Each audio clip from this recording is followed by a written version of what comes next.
Good morning students of BSc part first. मैं doctor हर्ष मल्होत्रा आज आपको मैकेनिक्स यानी यांत्रिकी जो आपका फिज़िक्स का पेपर है, फर्स्ट पेपर है, इसको आज स्टार्ट करा रही हूँ। अभी तक हम सेकंड पेपर स्टार्ट कर रहे थे, इलेक्ट्रोमैग्नेटिज्म वाला पेपर, जिसमें हम 1 यूनिट कंप्लीट कर चुके हैं। बहुत सारे बच्चों की ये डिमांड आ रही थी कि यूनिट पेपर फर्स्ट जो है मैकेनिक्स वाला, इसको भी स्टार्ट किया जाए, क्योंकि अभी सिलेबस का कोई क्लियर नहीं है कि कितना सिलेबस एग्ज़ाम में आपको आएगा।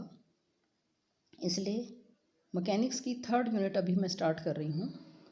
फर्स्ट और जो सेकेंड यूनिट है आपकी, मैं ऑलरेडी सिलेबस डिस्कस कर चुकी हूँ इसका। आपको पहले वीडियो के अंदर हमने सिलेबस डिस्कस किया था, जिसमें मैं आपको बता चुकी थी कि फर्स्ट और सेकेंड यूनिट में आपको क्या क्या पढ़ना है। और इसमें से बहुत सारा ऐसा पार्ट है जो आपने क्लास 12th के अंदर पढ़ा हुआ है, बुक्स आप लोगों ने परचेज़ कर ली होंगी। 3rd यूनिट आज मैं स्टार्ट करा रही हूँ। 3rd यूनिट में जो सिलेबस है आपका वो है डैम्प्ड हार्मोनिक ऑसिलेशंस, यानी introduction about oscillations in a potential well, damped force and motion under damping, damped simple harmonic oscillator, power dissipation, anharmonic oscillator in simple pendulum as an example. ये आपका syllabus है, जिसमें से आपको एक question compulsory आएगा, यानी इस पोर्शन में से आपको एक क्वेश्चन एग्जाम में ज़रूर मिलेगा। तो चलिए स्टार्ट करते हैं इस यूनिट को, जिसमें सबसे पहली चीज़ है जो बेसिक हमको पढ़ना है। Basic damped simple harmonic oscillator को पढ़ने से पहले आपको सिंपल हार्मोनिक ऑसिलेटर किसे कहते हैं ये पता होना चाहिए, और उससे पहले आपको ये पता होना चाहिए कि पीरियोडिक मोशन और ऑसिलेटरी मोशंस क्या होते हैं।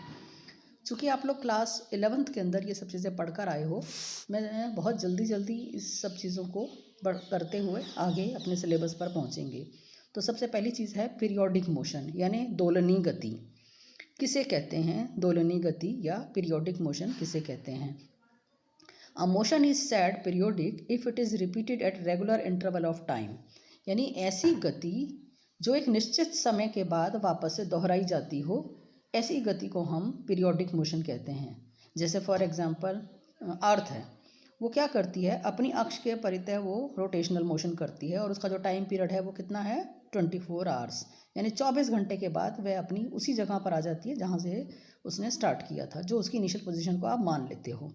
ऐसे ही जो पृथ्वी की सूर्य के परितः जो इलिप्टिकल ऑर्बिट्स के अंदर जो गति होती है, वो भी 1 वर्ष जिसका टाइम पीरियड है, वो भी हमारी पीरियोडिक मोशन कहलाती है, राइट। घड़ी की सुइयाँ हैं, ये भी पीरियोडिक मोशन कहलाती है। तो जितने टाइम के बाद वो रिपीट होती है उसको हम टाइम पीरियड कहते हैं। ये टाइम पीरियड अलग अलग बॉडीज़ का अलग अलग हो सकता है। जैसे यहाँ पर हमने कहा है कि यदि किसी भी पार्टिकल की पोजीशन xt है एट एनी टाइम t, तो t + t, ये t क्या है, वो उसका पीरियोडिक टाइम है, यानी एक रोटेशन में लगा हुआ समय, जिसे हम टाइम पीरियड या आवर्तकाल भी कहते हैं। उस समय भी उसकी पोजीशन वही रहेगी। 2t यानी 2 ऑसिलेशंस, 2 रोटेशन कंप्लीट करने पर भी वही पोजीशन रहेगी, 3 पर भी वही रहेगी। तो इस प्रकार की जो गति है उसे हम आवर्ती गति यानी दोलनी गति, आवर्ती गति या पीरियोडिक मोशन कहते हैं। सेकंड है आपकी ऑसिलेटरी मोशन। ऑसिलेटरी मोशन बोलते हैं हम जिसको दोलनी गति कहते हैं।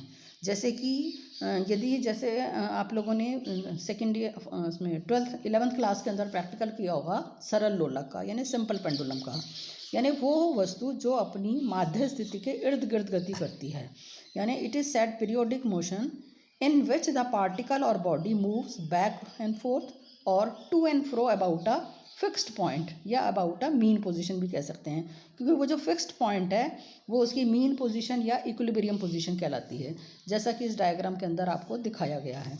इस डायग्राम के अंदर हमने आपको क्लियर कर रखा है कि ऑसिलेटरी मोशन किसे कहते हैं। अब ऑसिलेटरी मोशन पीरियोडिक हो सकती है, लेकिन सभी पीरियोडिक मोशन ऑसिलेटरी हो ये ज़रूरी नहीं है, ठीक। तो ये कहलाता है हमारा ऑसिलेटरी मोशन, या जिसे हम बोलते हैं दोलनी गति। जैसे कि एक सिंपल पेंडुलम की गति है, ये हमारी क्या कहलाती है, दोलनी गति कहलाती है, या ऑसिलेटरी मोशन कहलाती है। उसके बाद जो नेक्स्ट आर्टिकल है वो है आपके कोर्स के अंदर, वो है oscillatory motion in arbitrary potential well, स्वैच्छिक विभव कूप में दोलनी गति, राइट। ये आपको पढ़ना है, नेक्स्ट आर्टिकल है, जिसका बहुत छोटा सा भाग हमारे सिलेबस के अंदर है, और इसकी डिटेल आपको नहीं पढ़नी है। सिर्फ आपको बताना क्या है कि यदि कोई किसी पोटेंशियल वेल के अंदर यदि कोई पार्टिकल ऑसिलेटरी मोशन कर रहा है तो वो किस प्रकार से करता है। ठीक है, तो इसके लिए जैसा कि आप सभी जानते हैं, आप लोगों ने 12th क्लास के अंदर भी पढ़ा होगा कि F बराबर क्या होता है, minus d u, right, del u होता है। और F अब यदि वो पार्टिकल x दिशा में गति कर रहा है तो एफ एक्स बराबर हो गया D U by D X, यानी minus slope of the curve U and X. और u क्या है, पोटेंशियल एनर्जी है। पोटेंशियल एनर्जी क्या होती है, किसी भी सिंपल पेंडुलम की यदि आप सब लोगों को याद हो, वो बराबर होती है हाफ के एक्स स्क्वायर। ठीक है, तो वो कैसी है, पीरियोडिक मोशन किस प्रकार की है, वो एक ऐसी गति है, यदि हम उसका ग्राफ खींचें तो वो एक पैराबोला आता है।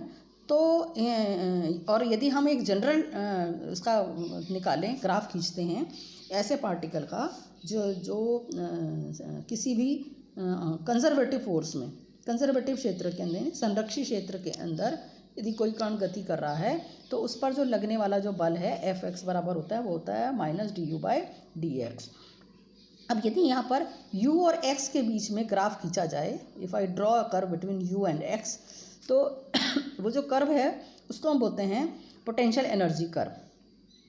तो ये जो पोटेंशियल एनर्जी कर्व है ये यहाँ पर हमने ड्रॉ किया हुआ है, this is a potential energy curve. तो इस पोटेंशियल एनर्जी कर्व के अंदर जैसा कि आपको यहाँ पर दिखाई दे रहा है, ये कर्व किस प्रकार का है, कैसे वेरी कर रहा है, ए से बी, बी से सी की गया, सी से डी गया और ई गया, ये कहलाता है हमारा पोटेंशियल एनर्जी कर्व, यानी यू और एक्स के बीच में खींचा गया कर्व। अब इस यू एंड एक्स के बीच में जो खींचा गया कर्व है, इसके किसी भी बिंदु पर यदि आपको बल ज्ञात करना है तो आपको क्या करना है, सिंपल टेंजेंट ड्रॉ करनी है। टेंजेंट ड्रॉ करके हम उसकी बल की दिशा को ज्ञात कर सकते हैं और मैथमेटिकली आप कैलकुलेट कर सकते हैं इस फॉर्मूले से कि उस पर कितना बल काम कर रहा है। दिशा हमको कैसे पता चलेगी, उस बिंदु पर टेंजेंट ड्रॉ करके। अब यदि हम इस कर्व के अंदर हम देखें कि जो बिंदु हमारे कौन कौन से हैं, हम बी बिंदु की बात करें, सी बिंदु की बात करें, डी बिंदु की बात करें, ई बिंदु की बात करें, जहाँ पर कर्व अपनी कर्वेचर को चेंज कर रहा है। सो यहाँ पर यदि इन बिंदुओं पर यदि हम स्लोप खींचते हैं तो स्लोप खींचने पर वो स्लोप की वैल्यू क्या आती है, हमारे पास ज़ीरो आती है। अब यदि स्लोप की वैल्यू ज़ीरो आ रही है, इसका अर्थ क्या है, यहाँ पर बल जो लगने वाला है वो कैसा है, ज़ीरो है। सो इस प्रकार जहाँ पर बल का मान ज़ीरो आ रहा है, फोर्स का मान ज़ीरो आ रहा है, ये पोजीशन हमारी इक्विलिब्रियम पोजीशंस कहलाती हैं। अब इन इक्विलिब्रियम पोजीशंस के अंदर यदि हम दो इक्विलिब्रियम पोजीशन को हम कंपेयर करते हैं, एक बी को और एक सी को, ठीक है, बी और डी आपकी सेम है, यानी इन बिंदुओं पर हमारी पोटेंशियल एनर्जी का मान कम आ रहा है। पोटेंशियल एनर्जी का मान कम है तो यहाँ पर जो लगने वाला जो फोर्स है वो कैसा होगा आपका, यदि हम उस फोर्स की वैल्यू को कैलकुलेट करते हैं तो उसका जो ढाल है वो पॉजिटिव आएगा। इसका मतलब जो लगने वाला फोर्स है वो नेगेटिव आ गया। नेगेटिव आ गया इसका अर्थ क्या है, वो मीन पोजीशन की तरफ एक्ट कर रहा है। तो वो कहलाती है हमारी जो गति है वो कहलाती है दोलनी गति। और वहाँ पर जो बी पोजीशन है वो हमारी जो इक्विलिब्रियम पोजीशन है उसे हम क्या कहते हैं, जो इक्विलिब्रियम पोजीशन है वो स्टेबल इक्विलिब्रियम कहलाएगा। इसी प्रकार से डी बिंदु भी ऐसा बिंदु है जहाँ पर पोटेंशियल एनर्जी का मान कम है।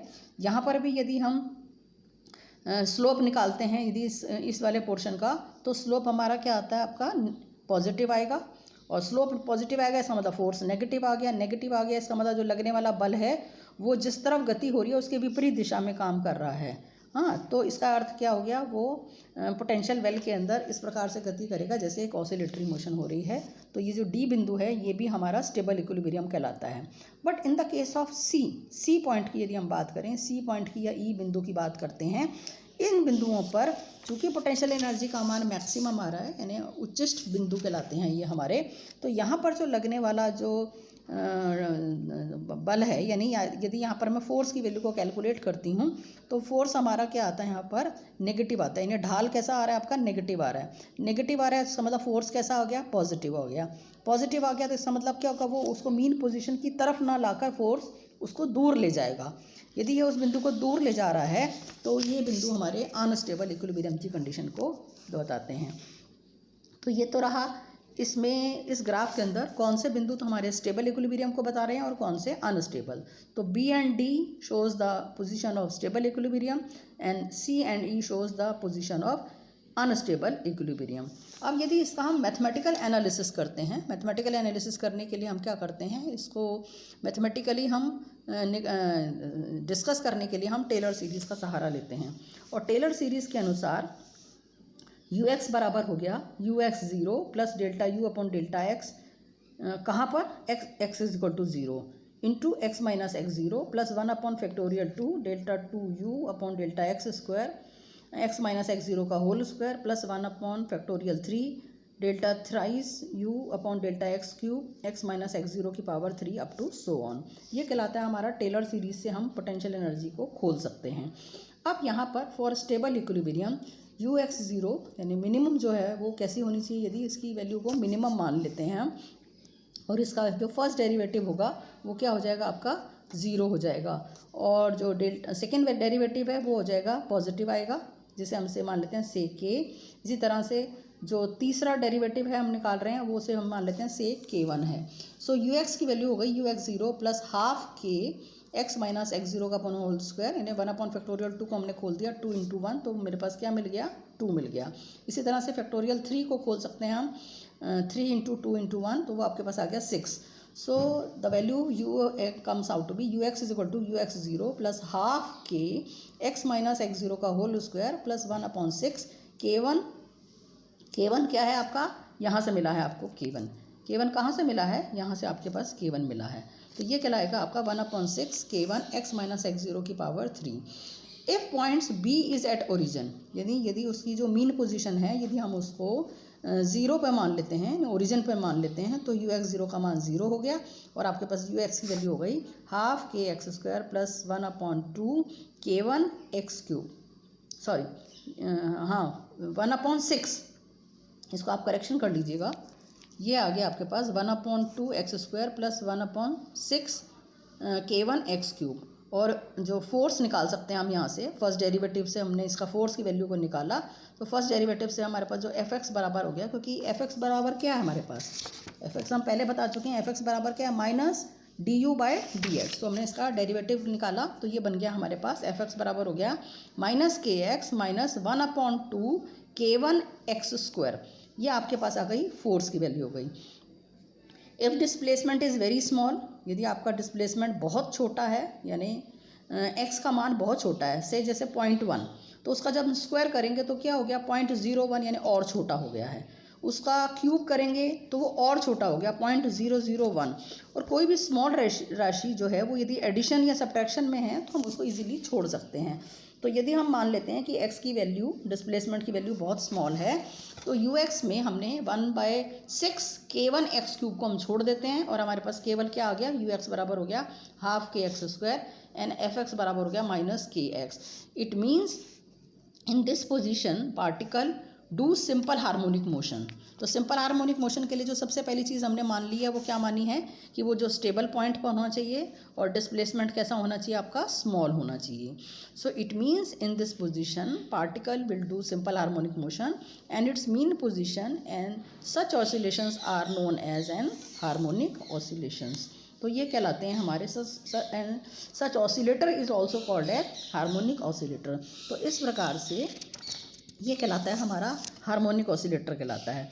अब यदि आपका x की वैल्यू स्मॉल नहीं है ठीक है, यदि जो विस्थापन है यानी डिस्प्लेसमेंट है यदि वो छोटा नहीं है तो हम हायर जो पावर्स हैं वहाँ हम इसको छोड़ नहीं सकते हैं, और यदि हम हायर पावर्स को भी कंसीडर करते हैं तो ऐसे दोलक को हम बोलते हैं एन हार्मोनिक ऑसिलेटर, ठीक है, अप्रंसवादी दोलक।